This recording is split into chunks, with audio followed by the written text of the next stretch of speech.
We actually started as an animated pitch, and we kind of like, after pitching to different executives and showing different people the property, we kind of came to a fork in the road. We could either wait for permission from someone to make this a reality, or we can go ahead and get that story out there. And the quickest way to do that was webcomics. So for a while, maybe the first 2 or 3 years, this was just purely webcomics. We posted a page every Wednesday. We built up an audience organically on the internet. And then eventually the fans demanded a printed edition. So that's my story in a nutshell. Nice. Yeah. So I guess for as far as like me doing comics as well, webcomics, I started off doing print stuff and have like transitioned into doing predominantly web stuff, mostly by launching our stories on Webtoon, garnering a reader following on there, and then turning that into a Kickstarter for printed copies to print stuff. And then we were lucky enough to get picked up by a publisher for the first time that we did that for our book Last Stop. So if y'all oh damn, I don't have one of mine. Yeah, so that's what I ran off and grabbed. Yeah, I saw her girl. I was like, oh, good idea. Oh, this girl's on it. Okay. Damn it. Hold on. So yeah, we did this Kickstarter version here, which is like a 256 like page giant thing with pinups from guys like David Williams. There's like a bonus story from like Brian Stelfreeze and all kinds of crazy stuff in here. And then we got picked up by Scout Comics after running that Kickstarter, and we did this store version, which is available now at your local comic shop. So something that started off as a complete web comic made for the web was transitioned into digital print media, much like the Kamikaze stuff. Yeah, like Havana was saying, I find it to be like just such an awesome way to get your stuff in front of people with no barrier for entry. I think we sort of have a terrible shortage of comic shops in this in this country, where there aren't enough places to get stuff out to certain people, and web comics allows you to circumnavigate that a little bit, because you can actually get out to people who don't have access to a shop to go pick up your stuff. So I think that's like one of the nicest things about it. And it also lets you test the market and test the audience, whether people would actually even be interested in reading this story at all, period, you know? So I find that stuff to be like the coolest stuff about webcomics. And yeah, man, you just put it out. Yeah, you just put it out. And people read it, right? Let like, the people decide. Yeah, exactly. Let the people decide. There's literally no barrier to entry other than like you being able to just put it on the web. So. The internet, is the only barrier, right? As long as people can have access to the internet and you put it in front of them, they can read it. So I think there is tremendous potential in webcomics, because like the print like weekly pull market is not, you know, really growing that much. I think, right? That's what I hear. Yeah, it's a little rough right now. Yeah, right now. Yeah, yes, certainly. And one of the crazy things I think about webcomics too is I've in the past 4 years that I've made the transition from doing sort of print stuff and things for print and traditional media to doing stuff on the web. I've like sort of made it my mission to try to figure out ways to sort of help that side as well, you know, because I think like in our industry, and Jamie and I have talked about this before pretty in depth, but like our industry puts all of the risk on the creator and the retailer. Yeah. The distributor and the publisher really take no risk in putting out a book. You know, your Marvel DC books, they're sort of covered, the cost of creating them is covered by the ads inside the books, not to mention that they have like Disney, you know, WB money.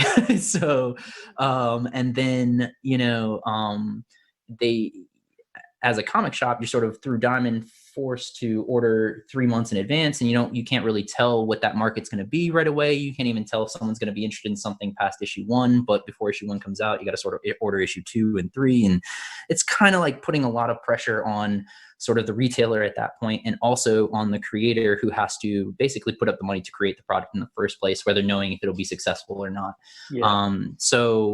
I've made it like sort of my mission to try to figure out a way that we can like sort of use web comics to get people back in stores, and vice versa, get people reading more things by going into stores and having the access to like stuff on the web, you know? Because there's a cool, I mean, I'm with you. Web comics are awesome, and I still love comics, you know? So I want to like figure out a way to make that work, you know? I never started in print, and I also like I've never worked traditional. Well, I used to work traditionally, kind of, but I just do everything digital nowadays. I don't touch a piece of paper. I haven't actually Yeah, drawn same. on paper in like 6 years, Oof. 7 years or something, and I also just publish everything to the web. So Yeah, no, I I'm think like, that's the way to go. yeah, I man. do the same. I think the only thing Yeah. I do on paper is if I do like a cover for something and it requires like Yeah. original. I mean, I'm thinking about maybe commission. going back to doing it again, but it's Yeah.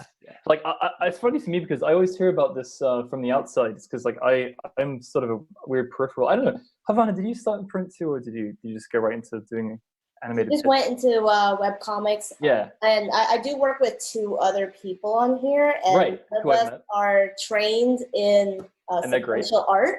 So, Yeah, that's right. Yeah. They're from SCAD, right? Or yeah, they went to art institutes. They studied animation, so right. they know about all that. But like, all 3 of us could draw, and so we stupidly thought, oh yeah, we can do a webcomic. So we had to like learn trial by fire, like all the stuff Storytelling. involved with Anyone can do a webcomic, though. That's Yeah, that's the awesome part. sequential Literally. art. And anyone could do a webcomic right now. You know, Yeah, you you could could- jot down some you some could do stick one. figures and yeah. You listening or watching to this right now, you could go do one. Actually, you could do Yeah, it. yeah. And my advice actually for anybody out there interested in doing a webcomic, the time is now. Like do Yeah. it now, you I know, like yeah, it's true. people are thirsting for entertainment and stuff like that while they're locked up. You gotta do Captive audience. Yeah, dude, totally. Yeah. I mean, like, so, like, I've always just been doing comic stuff on the internet. That's like where I've always lived, and you know, I do Kill 6 Billion Demons, which is just a webcomic that I literally just made a WordPress site for and got hosting for, and installed a plugin, and I've just been posting on it for like 6 years. Nice. And now there's 3 print editions out with image, which is pretty cool. That's But like I never planned for that, right? I was just like, I'm just gonna post something online and let people. I think I did the Havana thing where it's like, why not, right? Like let's just do a webcomic. But I'm coming at it from someone who's like totally outside the regular comics world, right? So I run into plenty of people who works in print forever and who work for like different, and they're always working on a very different like work schedule and like worlds of like you know certain deadlines and schedules they have to work on and negotiate and like having to get solicitations in time and doing all sorts of stuff and like it was totally foreign to me because I never had to deal with it, and then I had never lived in that universe. I've just been one person making the whole thing and putting it online and then letting people read it, and so like it was very weird for me coming into comics and like going to cons and stuff for the first time as a professional, because I was like running into this like totally different side of the comics industry, which just never existed for me, right? Because like I always just like read trades and like manga, and then and webcomics, and then I made a webcomic, and I never touched like the like you know, my Wednesday pull list stuff. Never did that, and it's so interesting to me because I feel like webcomics is like kind of untapped as a medium right now. Absolutely. I think people are starting to get the idea right now, but it's not, you know, I think it's because of platforms like Webtoon and stuff and their current reach, you're starting to see more. Webtoon's cool. Webtoon's like huge in like Asia. It's giant, man. They posted their numbers for last year, something like 600 billion reads or some crazy shit like that. I lived in Japan for a while, and they have Line over there, right? The social app. Everyone has Line. Yeah. And it's like an offshoot of Line, and so like everyone is like reading comics on their phones. And for those out there that don't know, Line is essentially like Korea's Google. Great. So awesome. It rules. It rules. You get stickers. There's really good stickers on Line. That's right. Yeah, and it's a chat app. Yeah, I also use it to talk. My wife is Japanese, so I also use it to talk to her family and stuff like that. So, where's she from? Where's your wife from? So her family's from Osaka and Kyoto. So cool, man. Yeah, good side of town. Hell yeah. Oh, there you go. Nice. So I think like the awesome thing about sort of, because I started the same way as you, where when we did the webcomic thing, we did that for Last Stop. We decided we're going to do it for the web. Like I don't want to do it for print. We're going to, you know, and I really enjoyed that liberation of no longer having to fit within the stringent rules of like 22 pages a month, you know, and like 4 or 5 issue arcs. It was all of a sudden like, okay, any scene, any situation can take the time it needs. You know, because even if I was going to print, we were going to print in a volume, in a trade volume, you know, so there was no worry about like something not working or there being some kind of weird cliffhanger or something at the end of an issue or worrying about page turns. Really at that point, we were just like, okay, this is going to work this way.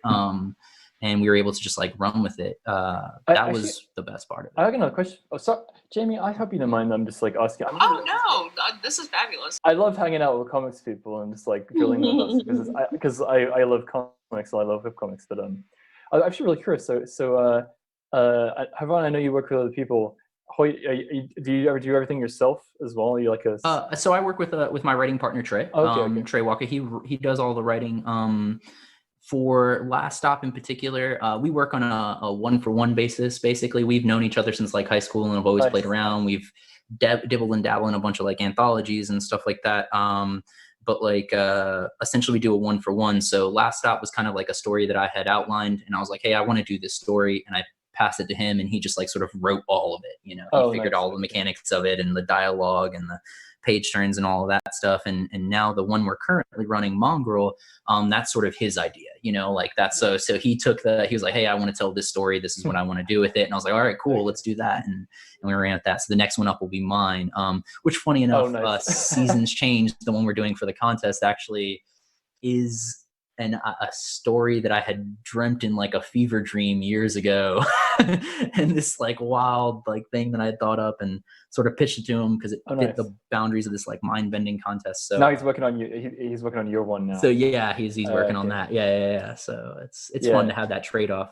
I prefer to work with somebody just because it gives me somebody to bounce ideas off of versus just like sitting in a vacuum because I'll just not think of it. Yeah, I ask because like I do everything myself, right? Which I do writing, art, lettering, coloring, everything. And I actually find that's super atypical in the industry, but it's not actually that atypical in webcomics, right? Right. That's pretty admirable. Yeah. I work with two other people. We have a very strange process with our webcomic. So you know how like with webcomics it's pencils, inks, colors. Well, we also have a whole background phase of the process, and like it's our production pipeline kind of follows more of the animation pipeline. Okay. Where we're doing roughs and then cleaning up the line work and then inking and then coloring, then the shading, but also props are being built separately, backgrounds are separate. And that's because you guys have intention to do animation as well in the future, right? I mean, I think because I've talked to Carrie and a couple of you guys before, and like it's always awesome to hear that perspective also, because you guys come from animation, you have the intention of going back, which is similar to what I do with comics too. It's like I'm from print, do web comics, but like to dabble in the other a little bit. I wish I had a background artist. That'd be cool. Oh, I was gonna say, didn't your Kickstarter for the animated short, Havana, didn't that one get picked up? Yeah. So back in December, we raised over $30,000 in 30 days to help produce an animated short, and it's been an amazing ride. I don't know how we got the voice cast we did, but we have Dani Chambers as the main character, Markeisha. She's been in like 40 different animes. We have, oh man, why am I blanking on her name? Monica Rial. She does the voice of Bulma from Dragon Ball Z, Froppy from My Hero Academia, as well as like also every anime under the sun. We also have Jonathan Young, who is a famous YouTuber / musician. And so it's been really cool. And it's so validating to see, like, you know, webcomics is such a slog. You guys know, it's such an uphill battle. Yeah. And especially with promotion and all that stuff. It's a profession for goblins and cave people. For goblins, exactly. Couldn't agree more. It was nice to see that the audience, still cares about our story, still wants to see it animated. We're stuck inside right now, and then I'm just like, I live here. I've been here the whole time. Yeah. This is you. You merely adopted the darkness. I was born. There's a meme going around that's like, wow, it took a pandemic to realize your life has not changed much. And I'm like, oh, stop pointing at me. That's really cool. So do you want to take the whole thing to animation eventually? Is that like a goal to? That's always been the goal. And in fact, that was our initial goal. Like when they brought me on, I was only on to to clean up some character design and to help create their pitch Bible, which is basically just a pitch document in the industry. And like I said, eventually we have such good creative chemistry, kind of like what Hoyt was saying, like, it's just nice to have that person who you do have that chemistry with, and you can get those creative juices and ideas bouncing back and forth. I'm very fortunate to have that. But I always admire people who can do it by themselves too. I'm just waiting, I'm waiting till some kind of webcomic over here. Actually, no, you know what? Lackadaisy is getting a animated adaptation, isn't it? Oh, cool. But that was also kickstarted at some point. I was thinking because that there's a lot of we were talking about how it's popular in Asia earlier, or a lot of webcomics are generally more popular because I believe, and I'm not that well informed on this, that some webcomics have been turned into TV shows or animated stuff. I think I just saw that I think there's a webtoon called Yumi Cells. They just got a K-drama or something like that. There's my wife reads that. There's a Tower of God, which is a pretty famous Korean one. It's getting turned into an anime and stuff. And I'm just I'm really interested to see if that'll ever happen to the Western webcomics market, if people will start to pay attention to that more, especially with Lackadaisy making as much money as it did for the animated series. Well, I think it, typical pop media will fall around comics. Why wouldn't they fall around webcomics as well? Totally, yeah. It's just interesting to me because to me webcomics, one of the big virtues of it is that there is no middleman between you and your audience potentially. Yeah. I have a Patreon, but that's it. I have Image, but Image doesn't really. Image is kind of they help you lay the comic out and they publish it, but they don't. That's really all they do. They'll just put out stuff if you bring it to them. You finished it and they like it. So I don't work for Image, right? I don't work for anyone. I just make comics and produce them, and there's a 1-to-1 correlation there, right? There's no editor above me, and so it's very, very not corporate. It's very independent, and people can work on stuff that's very much like passion projects. I think that's why a lot of webcomics fail or don't get finished, is because people work in their 500-page magnum opuses. Don't read my comics, please. So don't do it. I'm not talking from experience. I'm totally talking from experience here, but they never finish it. And but the kind of the magic of that is that there's so much independent passion and energy in the field. People are really working. Like you said earlier, the medium is up to you to set your own schedule, and so you can write stories that are slower paced or more graphic novel, more novel pace, and have more interesting I don't know. It's cool, and so I'm wondering if that means that things will change, or I think things will definitely change. I think where things will go, with the whole field in the next few years. I'm kind of curious about that. Yeah, I definitely think things will change. I think there's no question about it. Everybody, most people now walk around with a device in their pockets, pocket computer, essentially. And, that's the crazy thing about doing a webcomic is literally you can tell almost anyone about it. They can go to the website on their phone, read it right away without having to walk an inch any which direction or pay a fee for anything. I think there's no way. I've always tried to tell people that by the time Marvel and DC start doing webcomics, it'll be too late.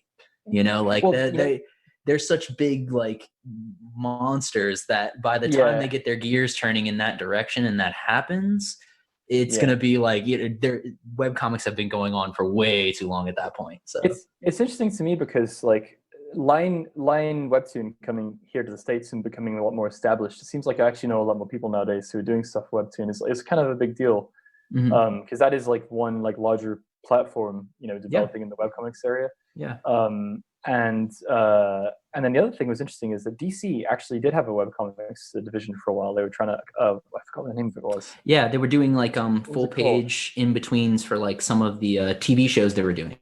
Yeah, they would do a single page release. Actually, my guy that I work with, Doug Wagner, the writer, he wrote a bunch of those for Arrow and Flash and stuff like that for the TV show, which was a mini web comic they would put up. you know, Right. sort of in between the episodes, like an intro to the episode, essentially, or something like that. Man, So, I'm trying to remember the name of this thing, but DC used to run this like independent thing where like they would have people make comics. It was like a competition, and they would publish it on this website, or like be a webcomic thing, and then eventually they'd officially publish one of them, and people would like vote for it. I totally forgot what it's called. This is years ago. It's like 10 years ago. wow. Anyway, it's interesting to me, like yeah, like line is developing. I'm just like really curious, because it seems like to me like a lot of the comic space has become more like, I mean, with the popularity of all the multimedia and stuff, like that, it's become more corporate recently, and like a lot more of a bigger affair, you know. And the webcomics is still very fringe in a sense, but it's becoming less so. So I don't know. Yeah, I think it's because like a lot more people, a lot more important quote unquote people are paying attention to webcomics. Like you said, there's a lot of animated shows and animated properties getting picked up. And I wonder, I think like with any industry, any creative industry, for better or worse, like the more commercial it gets, the more like kind of, I don't know, toxic's not the right word, but it becomes kind of a rat race. Sure. Yeah. Yeah. I think that's like, to a certain extent, like I enjoy that leveling of the playing field as well. Because like trying to do things like traditionally through print, you know, there's a lot of like, you got to do like a lot of like elbow rubbing and just a lot of stuff that has nothing to do with actually like telling a story and creating a comic book, you know, like, and that, to be honest, is my least favorite part about working in comics. You know, like I want to tell a story, I want to draw, I want to get my stories out there. Being friends with so-and-so or hanging out at X party or whatever, you know what I mean? Like to me, I'm like, that's not a thing that I'm like, oh yeah, I'm in comics to do that. Yeah, like but everybody wants to be comic book famous. Right. Yeah, maybe. Yeah.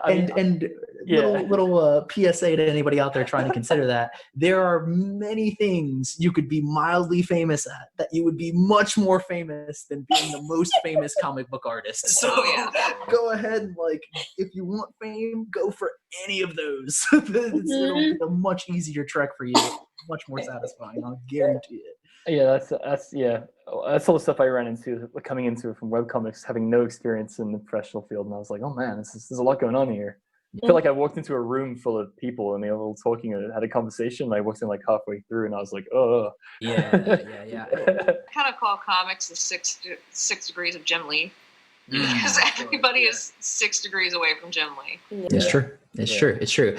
And I just to me that's so the antithesis of like what I set out to do when I decided to become a storyteller. You know, is like I'm here to like tell stories. I want to vary what I tell. I want to tell a bunch of different things and a bunch of different styles, and really just like move people with like good storytelling.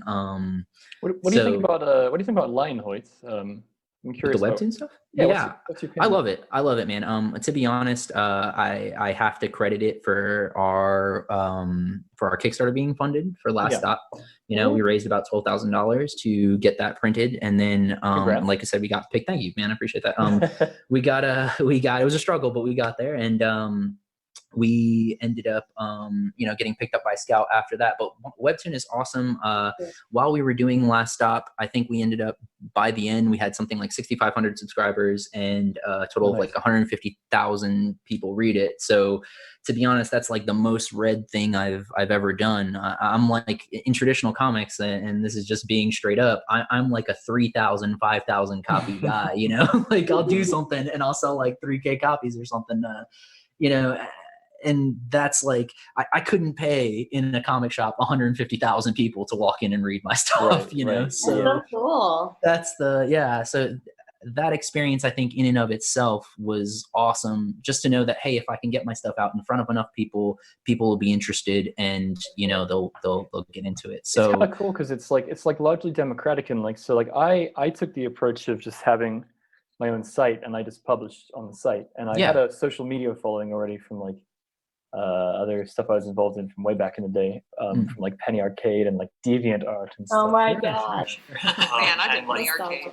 Yeah, that's right, man. And so like people kind of followed me on there, but it gradually, like I never advertised my comic or anything, and it was never on a platform. It just got word of mouth, and Yeah. You know, I literally just have independent hosting, and I just put it on there. And I think it's kind of cool that like Line, despite being like it's a big company, like they do actually have this kind of interesting like platform that you could put. I think the something interesting on thing is, yeah, exactly what you're saying. I think the interesting is also that the readers are there. You know, Yeah, like there's millions of people reading stuff on there, and the audience is there. When we started Last Stop, we actually started it for a year on our own site first, and we ran it like that. And I think like at that point, after a year, I think we had worked up, just by us passing out the link, you know, and all that stuff, I think we had worked up to about 600 or so readers a week.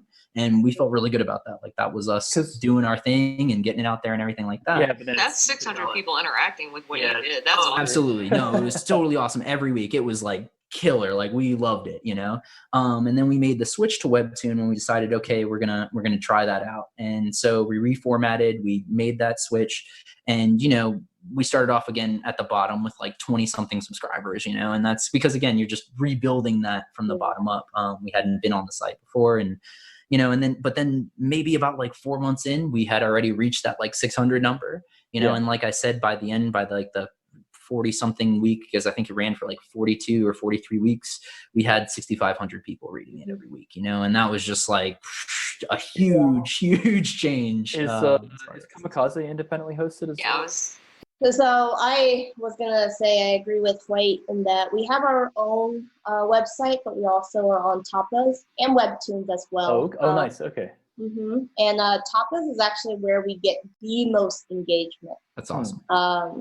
And I think, you know, what White was saying, I mean, these companies, Webtoon, Tapas, like all these companies, they're doing the hard work of bringing the audience to one place. Yeah. And so one awesome opportunity for anyone getting into webcomics now is like you have those platforms. I mean, I guess back in the day, DeviantArt was also that platform, right? Yeah, but also like it's an interesting thing is to me like and sorry if I can be a little long-winded on this sometimes, but like so like the thing that's interesting to me is the internet to me has become a increasingly more commodified and more corporate series of spaces, you know, like it's become a much more smushed into like everything is on like social media sites now. So like branching off from there. Yeah, things have trended to groups of you know, a central location, a platform. And so there's certain benefits to that, right? Like for example, for you guys, there's very clear benefits, for example, to being online because there is discoverability, right? On top of some line of stuff that people will come and see your stuff they haven't before. So that's a huge benefit. And I think a huge benefit to people trying to get started or like new artists trying to get started and trying to get a MomoConline and stuff, right? But also, you know, there are also spaces that are by necessity like policed and have a certain algorithm policy of like promoting certain work and stuff, and there's certain like I don't think by no means, by the way, am I trying to imply that Line is anything like that, because I think Line Webtoon is pretty cool, and I think it's a cool space, and it hasn't kind of hit that yet. But I'm thinking of like YouTube, you know? Yeah, I mean, I agree with you, Tom. I do wonder sometimes, like, I mean, when you and I got into webcomics, right, like 6 or 7 years ago, it's a whole different ballpark. Now I wonder, like, what it would be like if I had to start all over again. Because like people, and eventually for webcomics, it was like word of mouth, and you had web rings, and it was like Angel Fire, you know? Oh my god! You know, like it was like you'd find people's sites, and you would just people. I miss those days. Do you guys ever get nostalgic for early 2000s internet? GeoCities. Yeah. But like you would find them. You would find them. Like I found a lot of comics because they were like linked on other people's comics, and like at the bottom there'd be like a little links list and stuff. And like so, like that's the model that I followed, and that's the model a lot of the early internet actually followed. Was you just find people's blogs somewhere and you just read them. They still exist, still out there.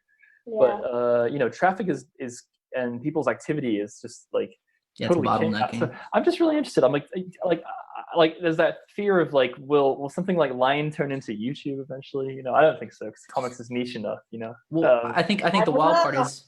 Go ahead. I'm sorry. Go ahead. Oh, I was just gonna say to that point, it's amazing the difference of audience you get on platform to platform. Yeah. Yes. We get on a YouTube video, we get maybe 60 views. On that same video on Facebook, we get 400, 500, 600. Really? Oh wow. So it just it's. I can imagine, you know. Exactly what you're saying. I can post the same image on Facebook, Twitter, Instagram, you know, whatever, and every single one will have a different level of engagement and change from, you know, one thing to another. So yeah, it's Yeah.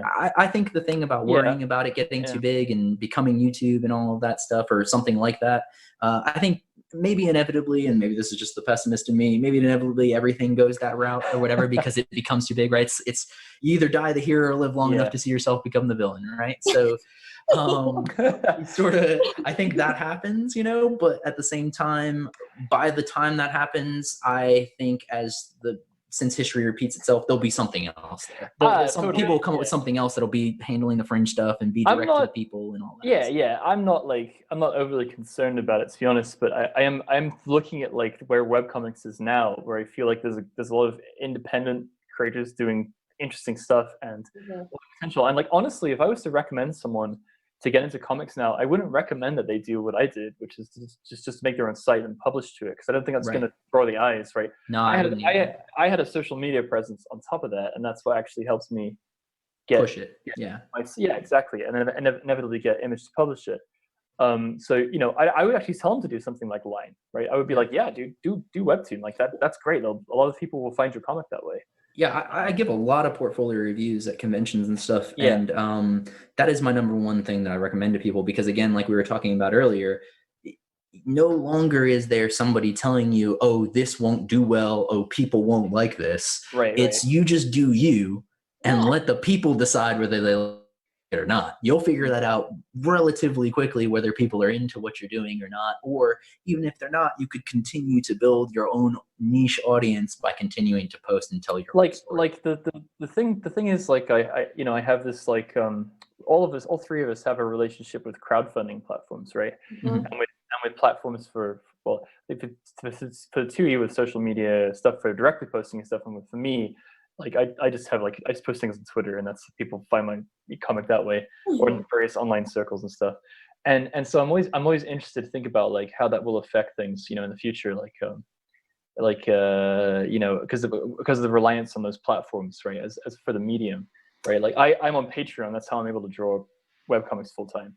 Yeah. And if Patreon changes its policies or billing, or as it threatened to sometimes and stuff, it could totally upend. It has changed many times over the years. I'm also on Patreon myself, so it slides back and forth on kinds of different Kickstarter stuff. Or whatever. And so it's interesting to me that like we have this like cool independent. I guess my overall point. I'm sorry I took so long on this weird diversion. It's kind of fun to talk about, but we have this whole like cool independent field of webcomics, which is very small and like very creator driven, and like. You don't have to listen to, there's no editor. You can do publish your vision, do what you want. But at the same time, we're also becoming increasingly reliant on these like other like platforms to like publish and to promote and to support our work. And so I'm just like, so in a way, we're kind of drifting back to that. Yeah. Which is not really bad things. There are huge benefits, right, that come with that, right? So like I couldn't draw comics full time without Patreon. I can't ignore that fact, right? So.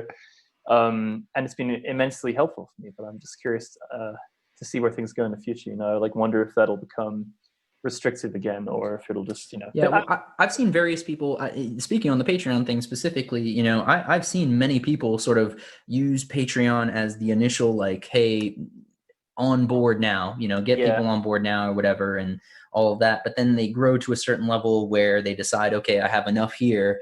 Let me go ahead and just do my own thing. And they sort of make a transition. What's popular now is to PayPal, because PayPal has now introduced monthly subscription payments. So some people are moving directly from Patreon to PayPal to cut out that middleman, just to not get those extra fees taken out and have a little more control over how they handle that stuff without dealing with, like we were talking about, the sliding Patreon sort of, with any site like that, their terms of use are going to slide depending on who buys it out, who they're associated with, what's going on with how they spend their money, like all kinds of stuff. So, it is a little scary in that aspect.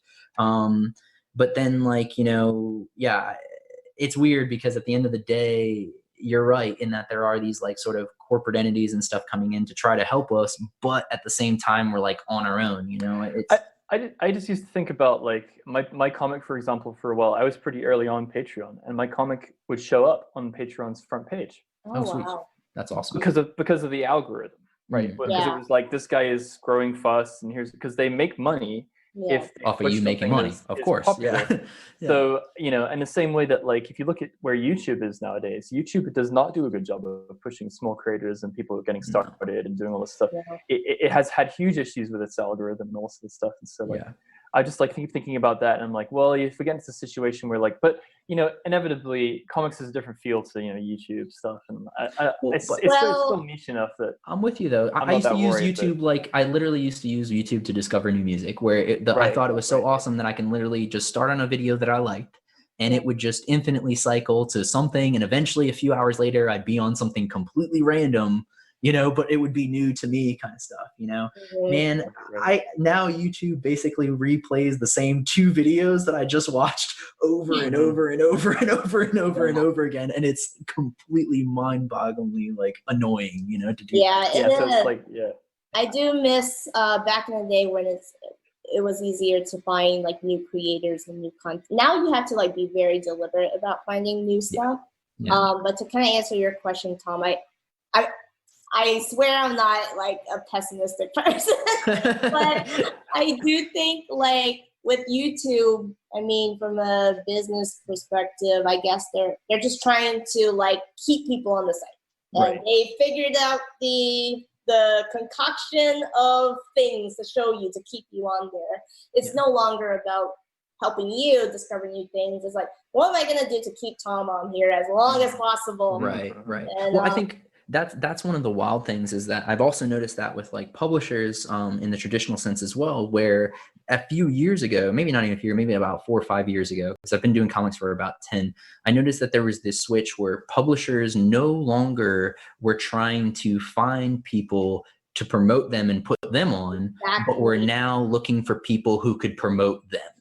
Like now it was like, hey, how do I find a creator that has more reach than my company to promote my company, versus like, hey, how can I get my company to help this guy get off the ground so he can be, No, that's a good observation. It like totally like popped my balloon, to be honest, when I realized like, oh crap, like, because like I said, I've been working in comics for about 10 years, all doing like freelance stuff, everything from lettering to coloring to assistant and ghost work for other people for Marvel DC stuff, like all kinds of crazy stuff. And, it gets to this point where I realized I was not getting certain jobs, not because I couldn't do the job and not because the company knew that I thought I couldn't do the job. It's just because X person had a bigger following than me, or that person's following was more in line with the audience that they wanted for their product, and so that really started to bug me a lot. I was just like, damn, man, this is supposed to be about the storytelling and the story, and this is what we do, and now it's just about like becoming popular and famous, like we were talking about earlier. So like that to a certain extent that bothers me, and I like that with webtoon and stuff that like as of right now it like evens the playing field. Like you're right there up alongside the featured stuff, the whatever, you're right there with it, even though they have their own section for that. Whenever you come up in your thing in the canvas stuff, you're popping up right along that, and they do a great job, especially as of right now, of taking stuff that's just like people are not reading or unheard of that they just find interesting and trying to just put it out in front of people and seeing if it sticks. A friend of mine, Audie, she does this webtoon called Lucid Memories. If you guys aren't reading it, you totally should. It's this crazy mind adventure that's going on. I don't want to spoil anything, but you should check it out. But she started with, essentially no following online as far as like any of the comic stuff is concerned. And now she's got about like 2,000 people, maybe even more, probably about 2,500 people reading her stuff every week. And, so that's like a huge transition. And she just basically did her story, put it out, it got out there, people like it, it's growing and growing and growing and growing. So, like that ability is it's not like I can put something out and it come out with the Marvel comics you order. You know what I mean? Like you have to spend money on it before you even see it, kind of thing. I don't know. It's amazing, I think, in my opinion. I love it. So. Yeah. With production, like, so do you put out, I mean, is it a weekly thing? Do you put out, a page a week? I know back in the day with Penny Arcade, when I did read it, it was like 3 times a week, and I think that's when I lost the thread because it was just like, all right, that's too much. How often do you get to update? Right. Oh, I update weekly. How many on times? all the series I do once a week. Once? Yeah. Ooh. Well, twice. Well, see, so since I'm doing Smart. 2 series right now, I have like one that goes up on Wednesdays and then one that goes up on Fridays, essentially. But I do, on average right now, I'm basically, if we're talking comics pages, for Mongrel, I'm pumping out about like 10 to 15 pages a week for that.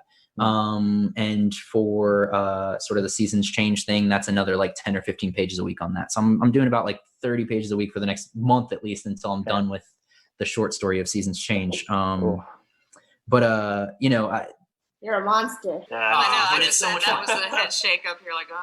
I'm like, no, that's not me. Well, like I said, I love what I do, you know. So given the opportunity, and I'm not the type of guy that is really concerned about the art being fantastic. Like, I consider myself a storyteller first and artist second. Like, the art is in service of the story, never the story in service of the art. So you know, as far as like if the stuff I do, it's got to be quick and dirty. Like, I use every trick in the book possible. Smart. Because my concern is not for you to look at it and be like, wow, what an amazing work of art. It's to look at it and read the story, you know, like that's what I want. So anything, and I take tips out of like animation books and stuff, you know, I do tons of, I use, you know, for Mongrel, I'm using tons of like the sort of like a generic Clip Studio preloaded background stuff and effects and all that just to throw it in there and get it done because like dude, I'm doing like 15 pages a week, you know, I got to get that shit out. What actually brings up a point I tell all webcomic artists or aspiring webcomic artists is like, make sure your art style for your comic is scalable for you. I made that mistake. Don't do what I'm doing. Oh yeah, man, we screwed ourselves. We made our, like, we had the goal of making each panel look like a still from an animated TV show, which is great. It gets eyes. People love the art. People would riot if we change the art, but we also now you're stuck there. Yeah, that's the tough part. And that's where I'm at, is like, I try to let my inconsistency work for me. You know, it's like, okay, let me just go ahead and do something that's sloppy so that basically if I screw that up, no one will notice because Havana, y'all are on 1 page a week right now, or 1 page a week. Okay. I'm on 2, and I couldn't do more than that. I can tell you that because I'm doing like Eurocomics style detail and coloring and stuff. Well, the Kill 6 Billion Demons, the art style in that is much more involved. And I mean, with the Seasons Change short story that I'm doing, that art is much more involved. And again, like I said, I try to be a storyteller for stuff. So I want to do something that like artistically, I want to do something that sort of mirrors and helps tell the story better. So with Last Stop, it's about the world's last superhero sort of finding out he has cancer and trying to figure out what he's going to do with his time left. And so his life's kind of a mess at that point. So I thought it would be okay for me to make the art messy, that it could be sloppy and like disjointed. I love that. Yeah, because like essentially that plays into like the feeling of what's going on in the world. With Mongrel also, you know, it's about a girl who accidentally adopts a demon dog. We're going for like this sort of wacky supernatural thing. So I don't want to draw things so crisp and perfect, because if I do, then I'm like sort of pigeonholed into making sure that everything fits within that world and nothing looks out of place. But with Seasons, with Seasons Change, that's like, so it's a mind-bending story, but we're starting it off as like sort of a play on a romance story. So I need to have some of that like sexiness and like good art in it. So I'm going a little bit further with the art than I would in something else, but that's because like sort of that story calls for it, you know. I also did a book that hasn't been released yet, but it is like this spy romance, like sort of action story, and that needed to have some sexiness to it too. It had to have like more concreteness because we're doing a play off of like some James Bond tropes, and that like overselling of sexuality is part of that genre and that story. So in order to sell that, I needed to mold myself to be a little bit more in that world, you know, like to actually be able to tell that story better. So, sorry to interrupt you, but I'm sure you to me have done the smart thing in that you were trying to tell self-contained stories with like X number of pages, right? Oh Is that fuck what it yeah! sounds like? Yeah. Sorry. Very good. Yes. It's like- Oh yeah. it's Oh like- yeah. Yeah. it's like- Absolutely. So Havana Kamikaze is on. Is this it's a continual story, right? I believe. How far along are you all in the story right now? So technically we are working on book 4, but we only have 2 printed right now. Okay. We had plans to release book 3, but all the printers are frozen right now. So we're working through, like right now the pages coming out on a weekly basis are from book 4. Book 4, yeah. One of those. How many pages do you think you are, if you had to guesstimate? See, we don't have like a set page number, which actually screws us because book 3 and 4 were supposed to be one book, and I'm like, it is over half the length of book 1 and 2 right now. So we decided to split the 2. Yeah. And I think I do actually have another webcomic separate from Kamikaze. It's a total personal thing. It's called I Share Too Much, and it's basically I love that title. It's autobiographical. It's like little pieces of memoir from like my life or whatever the fuck you want to talk about. Yeah. And man. I actually did what Hoyt did. I made the art way more sustainable. So it's just like little doodles with like a super simple face. I mean, because the point is to just tell the stories and like express the stories. That's smart. Yeah. I have a disease. So I can't. My disease ends up being that I like endings, man. Like, you know, like that's a good disease. That's a good disease to have, though. Yes, absolutely. I enjoy my sickness, you know, like. Yeah.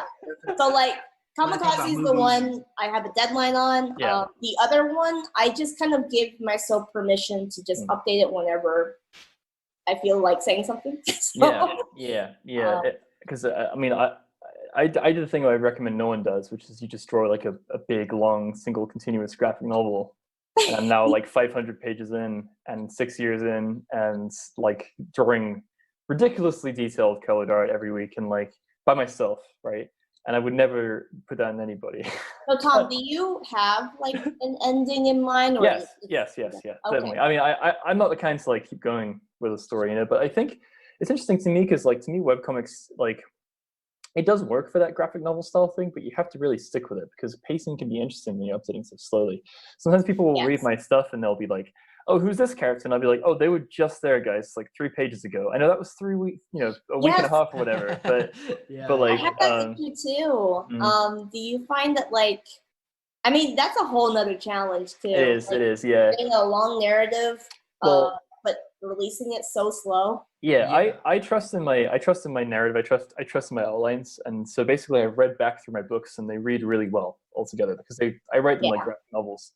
But I'm really interested, you know, because like to me like the medium does a lot more for like stuff like you're doing, Havana, where it's like short form like personal stories or stuff, or even like short strips like Penny Arcade and stuff, which like back in the day used to be like Sunday Funnies kind of deal.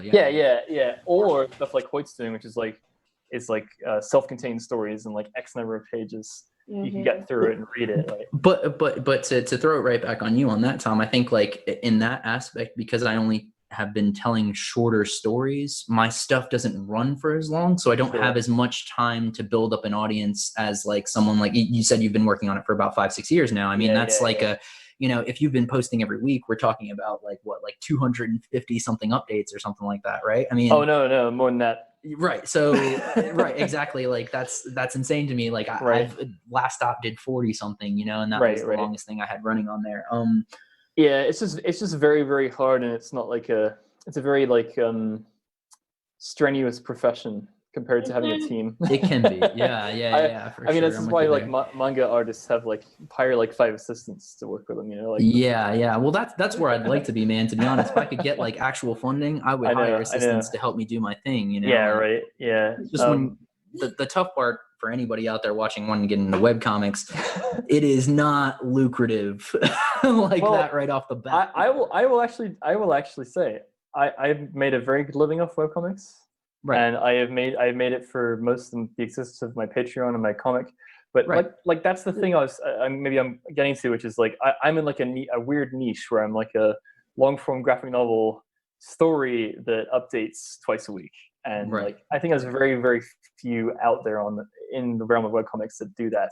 There's like a couple. I kind of I know them basically, right? It's like me, it's like Evan Dom, it's like the Kamikaze folks in here. It's like Ashley Cope, who does Unsounded, which is really good. A bunch of other people who are doing like long form. But at the same time, like, you know, you've ran your comic longer. Like you said, you had some following, a little bit of a following before you started, you know, so it's like that long formness of it allows you to build up to that. It does. You weren't making a living. I'm almost going to guarantee this shot in the dark here, but you weren't making a living when you posted page 1 and 2. No, see, that's the thing. Right. No. You are right about that. That's the thing is you can't quit your day job for it. You have to actually not right away. Yeah, no, you have to make time to get into it, like any other profession. Correct. And the other thing that's interesting to me is like the number of people that come up to.